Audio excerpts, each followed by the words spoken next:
Let me ask you something.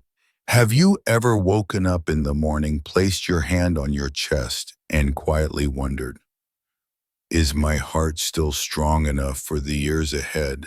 I've been practicing medicine for over 3 decades, and if there's one thing I've learned, it's this heart disease rarely arrives with loud warnings.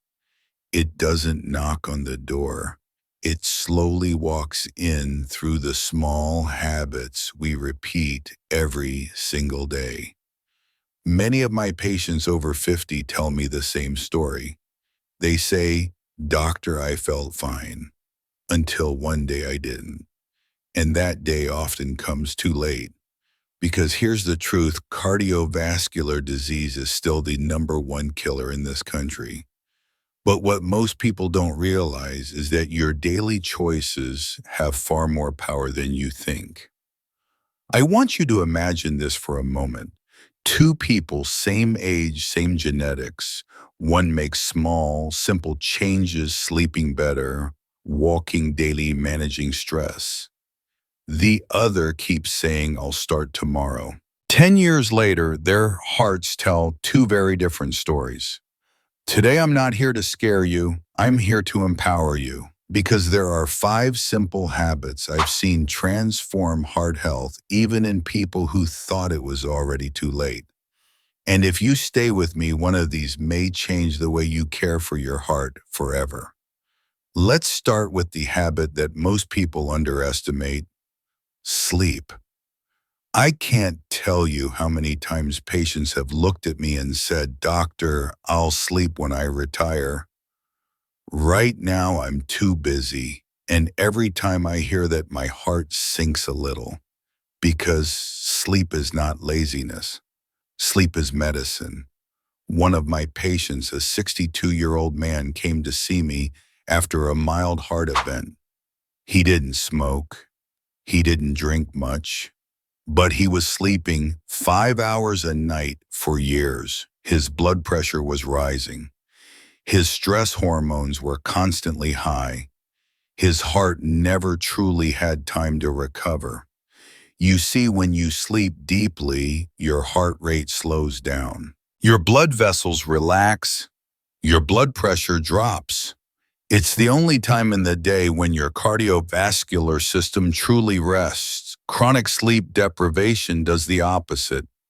It quietly pushes your heart into overdrive night after night. So I want you to ask yourself this simple question tonight. Am I giving my heart the rest it deserves? 7 to 9 hours of quality sleep is not a luxury. For your heart, it's a survival strategy. And sometimes the most powerful thing you can do for your health is simply to go to bed on time. Now let's talk about something even simpler than sleep. Walking. Many people believe that to protect the heart, you need expensive gym memberships or intense workouts. But in my clinical experience, one of the most powerful medicines for the heart doesn't come in a pill bottle. It comes in a pair of comfortable shoes. I once had a 68-year-old patient who told me, "Doctor, I can't run anymore. My knees won't allow it." I smiled and said, "Good. I don't want you to run. I want you to walk." He started walking just 15 minutes after dinner every day. 3 months later, his blood sugar improved. His blood pressure dropped.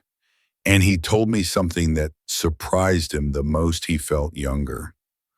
When you walk, your blood flows more smoothly. Your arteries become more flexible. Your heart doesn't have to work as hard to push blood through your body. And there's another hidden benefit. Walking after meals helps prevent dangerous blood sugar spikes that quietly damage blood vessels over time. So let me ask you this: after your next meal, will you sit on the couch? Or will you give your heart a gentle boost? You don't need perfection. You don't need speed.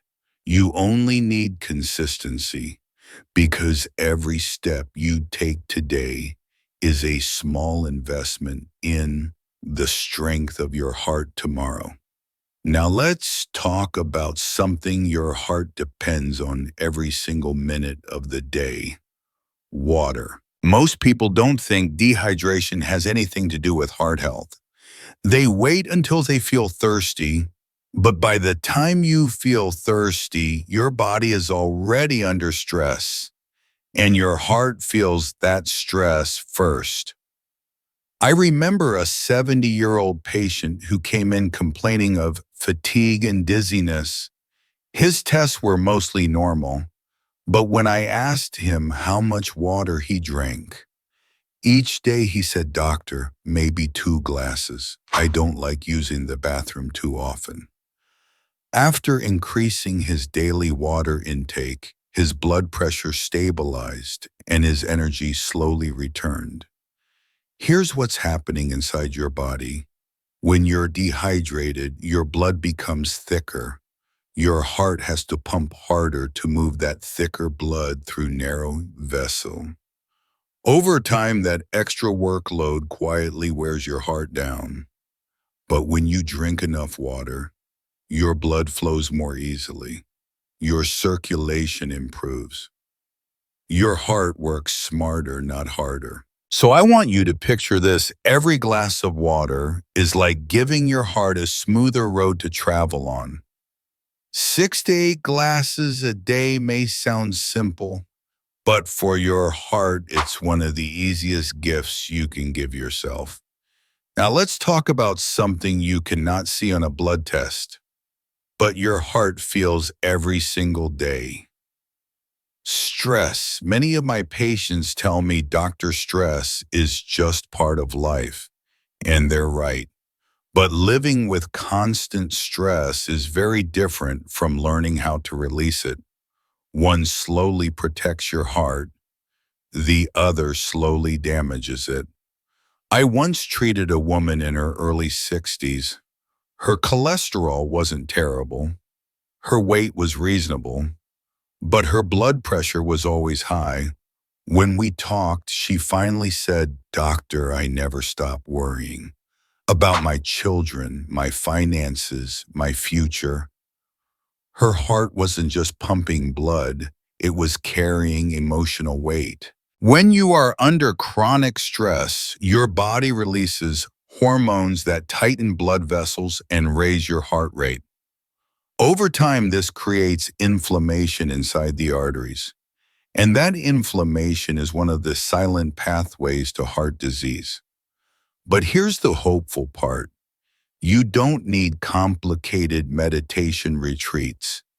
Even 10 minutes a day of slow breathing, quiet reflection, or simply sitting without your phone can calm your nervous system. And when your mind relaxes, your heart follows. So tonight, I want you to ask yourself, what burden can I gently put down today to protect my heart tomorrow? Let's talk about the habit that saves the most lives: regular heart checkups. This is where I see the biggest regret. Not because people ignored symptoms, but because they waited until symptoms appeared. And by then, the heart has often been struggling in silence for years. I remember a patient in his mid-50s. He told me, "Doctor, I feel fine. I don't need tests." But his wife convinced him to come in. We discovered early artery blockage before a heart attack ever happened. With simple treatment and lifestyle changes, we stopped a disaster that could have changed his life forever. Here's what most people don't realize: high blood pressure, high cholesterol, and early vessel damage often cause no pain at all. Your heart doesn't always scream, sometimes it whispers. And regular screenings help us hear those whispers before they become emergencies. Checking your blood pressure, cholesterol, blood sugar, and doing basic heart tests after age 40 isn't about fear. It's about control. It's about giving yourself time to act instead of time running out. So let me ask you this. When was the last time you truly listened to your heart before it was forced to speak loudly? Let me leave you with this thought. Your heart has been beating for you since the day you were born. It never takes a day off. It never complains. It just keeps working quietly, faithfully, even when you forget about it. And now after 50, your heart needs something in return. Not perfection, not extreme diets, not fear. It needs small, consistent acts of care. Better sleep, more movement, more water, less stress, and the courage to get checked before problems grow. I've seen patients change their future with simple habits. I've also seen regret from those who waited too long, and I don't want that story to be yours. If you care about staying independent, playing with your grandchildren, traveling, waking up without fear, then protecting your heart is not optional. It's essential. So if you found value in this message, I invite you to join this community. Subscribe to this channel. Every week I share practical, honest health guidance designed especially for people over 50. No hype, no confusion, just what truly works. Take care of your heart today so it can take care of you for many years to come.